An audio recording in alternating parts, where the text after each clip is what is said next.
All right, so now we're going to talk a little bit about meter. And now you may be wondering, well, what is meter? Let me put down a couple meters for us, a couple time signatures, right?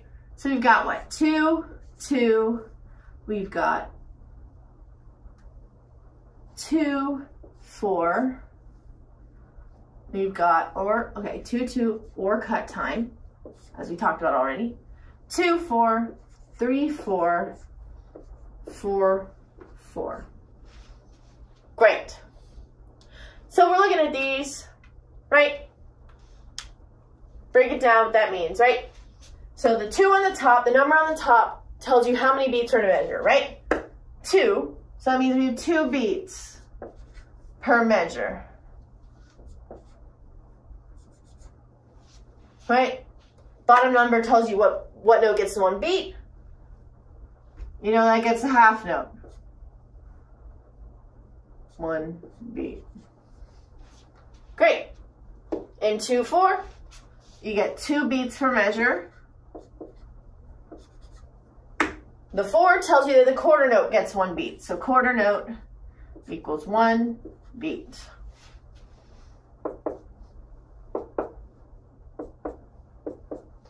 We're in 3, 4. We got 3 beats per measure.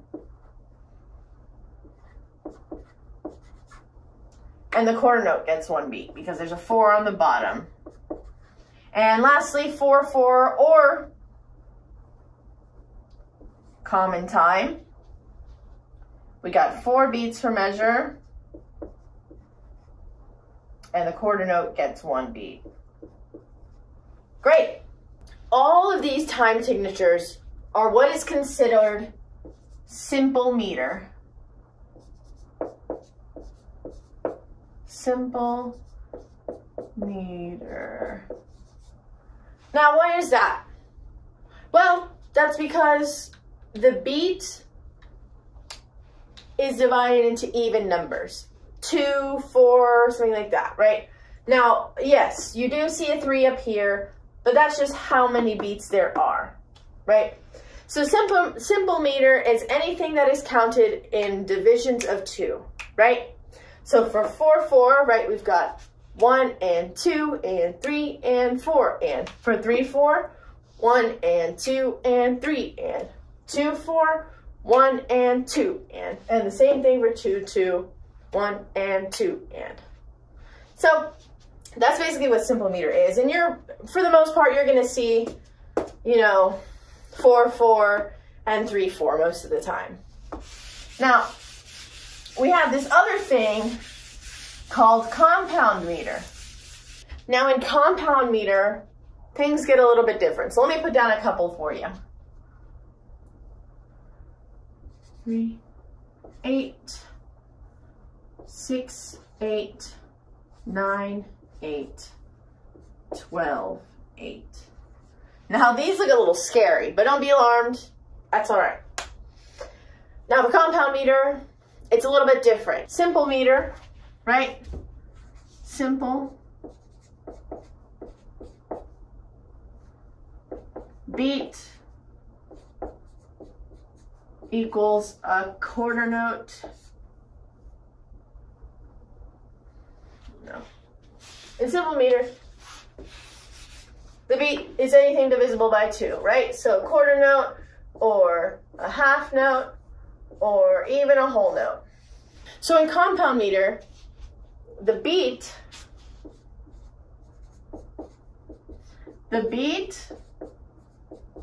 is equal to an eighth note. So makes it a little bit different here, right? So that means there's 3 beats per measure here, right? Which means that there's 3 eighth notes in a 3/8 measure. Now, the way you would count this is you would group these 3 notes together, right? 1, 2, 3, 1, 2, 3, 1, 2, 3, 1, 2, 3, right? Now, realistically, there are 3 beats in there, right? Because the eighth note gets the beat, right? 3 per measure, eighth note gets the beat. 1, 2, 3, 1, 2, 3, 1, 2, 3, 1, 2, 3. Great. So the next one, 6, 8, there's 6 beats. And now the way you would divide this one, right? 1, 2, 3, sorry. 4, 5, 6, ba, ba, ba, ba, ba, ba. There we go. So we've got 6 sets of eighth notes in there. And the way you would see this is 1, 2, 3, 4, 5, 6. 1, 2, 3, 4, 5, 6. Right? Next one we got 9, 8. So we got 1 set of 3 eighth notes. We've got 2 sets of 3 eighth notes in this one. We've got 3 sets of 3 eighth notes in this one. So 1, 2, 3, 1, 2, 3, 1, 2, 3, 1, 2, 3, 1, 2, 3, 1, 2, 3, 1, 2, 3, 1, 2, 3, 1, 2, 3. Right? So 9, 8, you would see 1, 2, 3, 2, 2, 3, 3, 2, 3. Right? 1, 2, 3. Now all of those beats would be divided in 3. So 1 da da, 2 da da, 3 da da, 1 da da, 2 da da, 3 da da. Great. For 12, 8, we're just keep adding on, right? So this is 4 sets of 3 eighth notes.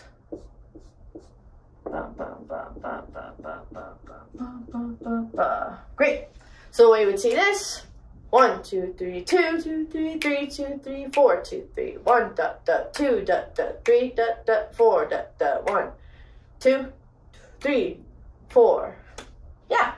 Cool. So the thing to remember is, now if you want to think about this in terms of tempo, right? Each beat, you wouldn't tap this as 1, 2, 3, 2, 2, 3, 3, 2, 3, 3, 2, 3. And the reason I grouped these all together, which 3 eighth notes is also equal, so 3 eighth notes equals a dotted quarter, right? Because there's 3 eighth notes in a dotted quarter. So whenever you do the tempo for this, you would count it as 1, 2, 3, 2, 2, 3, 3, 2, 3, 4, 2, 3, or 1, 2, 3, 2, 2, 3, 3, 2, 3, or 1, 2, 3, 2, 2, 3, or 1, 2, 3, right? So you would think of these in terms of dotted eighth notes. Cool. All right. One last thing, we're going to talk a little bit about measures and stuff like that, right? So we're going to talk a little bit about measures, right? So let's just give ourselves a measure of 4, 4. That's good. Cool. Now we've got the end of the measure here, and let's say we just put 4 quarter notes in there. Very simple. Very, very, very simple, right?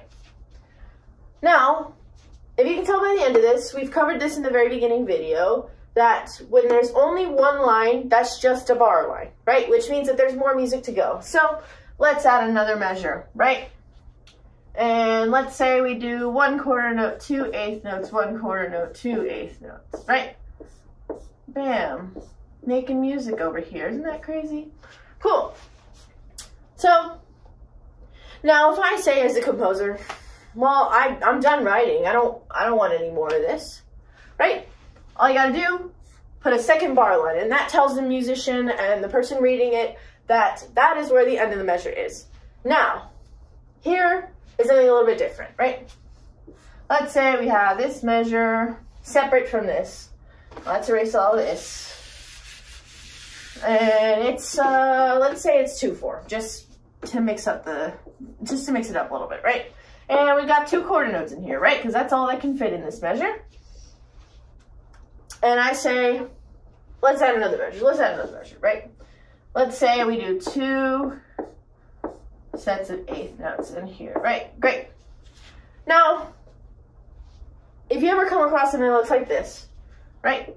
It's another line, but you've got these 2 little dots right here. This right here is a repeat symbol.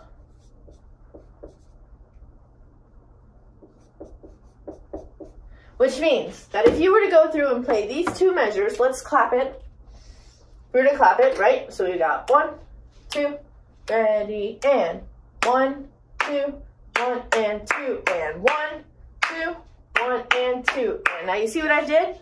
I went straight from here all the way back to here, right? So when you see this repeat sign, you're gonna have another repeat sign at the beginning. So whenever you see this repeat sign, you need to go back to where the last repeat sign was.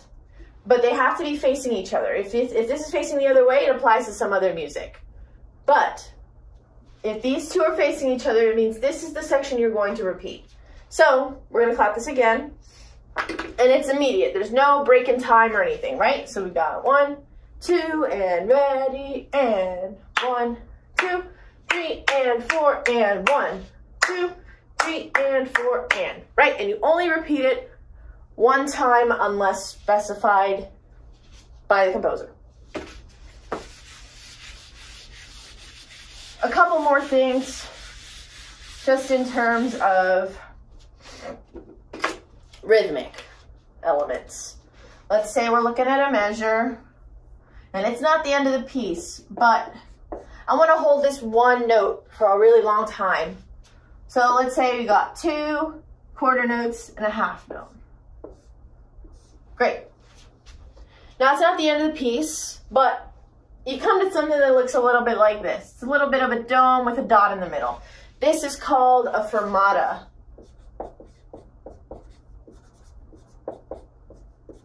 Now what a fermata does, it just holds the note out until whoever's conducting or whoever is leading, whatever group you're playing with or by yourself, holds this note out for longer than its actual value. So,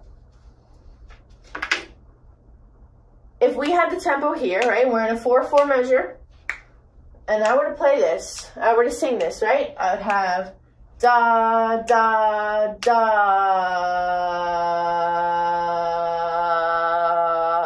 right? And it would cut off when the conductor cuts you off or when whoever decides how long it wants to be. So it basically just is a bit of a sustain to add a little bit of suspense. And then from there, you can just continue on with regular music. And it doesn't matter what goes after that, it will be in time, right? So you'll have a sustain, da, da, da, da. Cool. Now, let's look at another 4/4 measure. We've got 4 quarter notes. Bam, bam, bam, bam. We got another measure, 2 half note. Great. Now, there we go. Cool, so we're looking at 2 measures in 4/4. And we're gonna talk about this little mark up here. It looks like 2 little diagonal lines. That is called a caesura. What that means is when you're going through to play this, or you see something like that, let me go ahead and just demonstrate for you, right? So 1, 2, ready, and 1, 2, 3, 4, 1, 2, 3, 4. 1, 2, 3, 4. Now, you may be asking, well, how did I know how long that was? Well, the conductor will let you know that information. However, what this means, this caesura means that you're just going to pause. It means grand pause. Literally, if you look at this and you flip it over a little bit, it looks like a pause symbol. That's the easiest way to remember it. So, whenever you see that, it means nobody is going to be playing or singing or doing anything, making any rhythmic movements or anything like that right there, because there is a pause here equals pause. There's a pause here before you come in at the next measure. Great. And that is all for this video. Be sure to check out the next one where we talk a little bit about pitch and stuff like that. I hope you gathered all the information that you need. Please feel free to let us know if there's anything you needed covered or needed clarification. Go ahead and watch the other videos previously if you missed something, and feel free to go back and watch this when you can. So thank you.